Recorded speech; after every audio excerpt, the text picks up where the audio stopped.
Hi everyone, this is CC James and welcome to my channel. Today I'll be doing a brief overview on the Patterson Greenfield Automobile Company. If you're not familiar with Patterson Greenfield, it was and remains to this day the only African American owned and operated automobile company.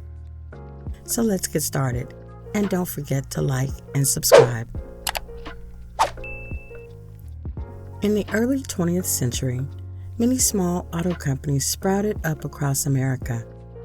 Horse-drawn carriages were transitioning into internal combustion engines.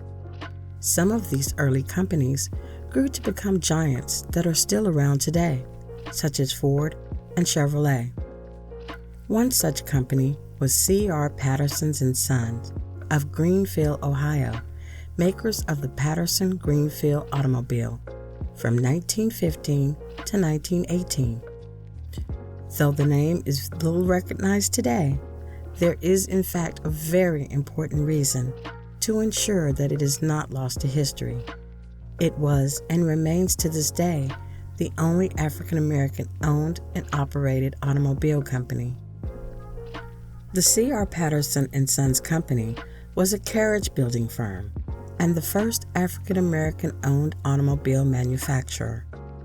The company was founded by Charles Richard Patterson, who was born into slavery in April 1833 on a plantation in Virginia. His parents were Nancy and Charles Patterson. Patterson escaped from slavery in 1861, heading west and settling in Greenfield, Ohio around 1862, a town with strong abolitionist sympathies. Some say his family arrived in the 1840s, possibly after purchasing their freedom. Others suggest Patterson alone escaped in 1861. At some point after his arrival in Ohio, Patterson went to work as a blacksmith for the carriage building business Dines and Simpson. In 1865, he married Josephine Utz and had 5 children. In any case, he learned the skills of the blacksmith and found work in the carriage-making trade, where he developed a reputation for building a high-quality product. In 1873, he formed a business partnership with another carriage maker in town, J.P. Lowe, who was white, and another Greenfield-based carriage manufacturer. Over the next 20 years, Patterson and Lowe developed a highly successful carriage building business.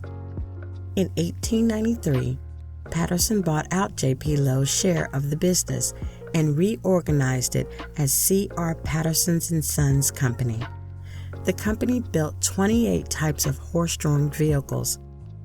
It was a successful business, employing an integrated workforce of 30 to 50 employees by the turn of the century. And Charles Patterson became a prominent and respected citizen in Greenfield. His catalog listed some 28 models, from simple open buggies to larger and more expensive closed carriages for doctors and other professionals. While the company managed to successfully market its equine-powered carriages and buggies, the dawn of the automobile was rapidly approaching. When Patterson died in 1910, the business passed on to his son Frederick, who was already something of a pioneer. He was college educated and was the first black athlete to play football for Ohio State University. He was also an early member and vice president of the National Negro Business League, founded by Booker T. Washington. Now, as owner and operator of the enterprise his father started, Frederick Patterson began to see the handwriting on the wall. The days of carriages and horse-drawn buggies were nearing an end. This valuable experience allowed C.R. Patterson and Sons to take the next great step in its own story, as well as in African American history. In 1915, it announced the availability of the Patterson Greenfield automobile at a price of $685. That would be equal to over $17,000 in today's money.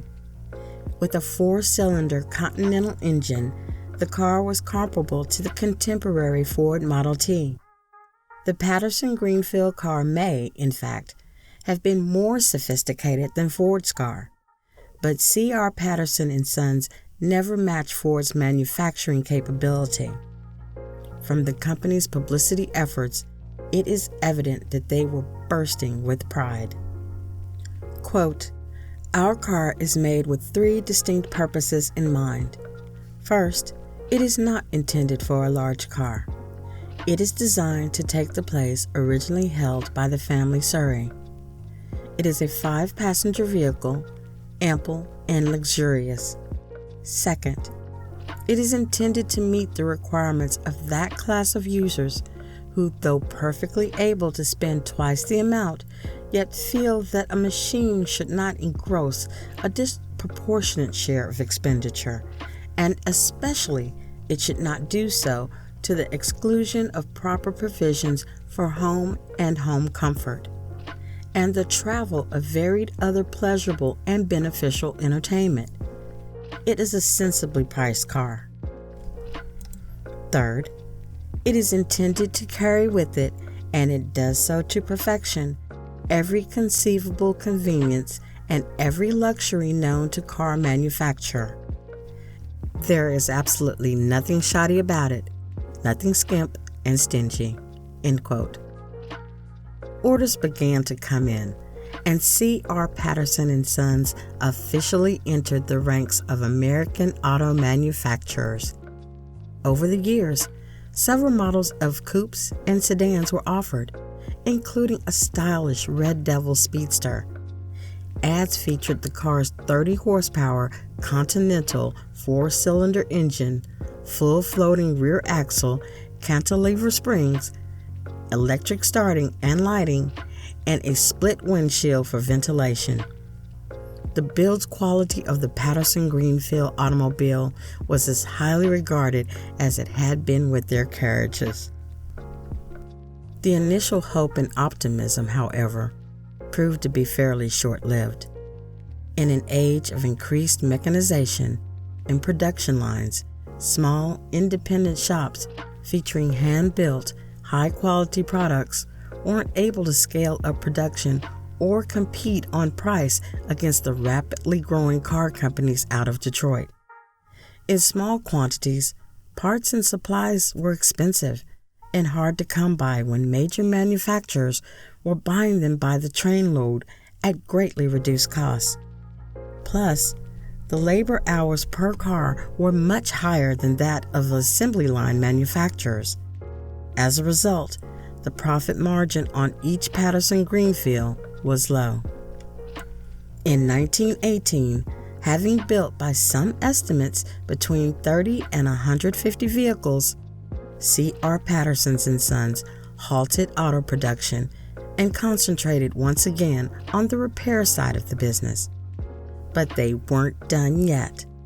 In the 1920s, the company began building truck and bus bodies to be fitted on chassis made by other manufacturers. It was, in a sense, a return to their original skills in building carriage bodies without engines and drivetrains, and for a period of time, the company was quite profitable.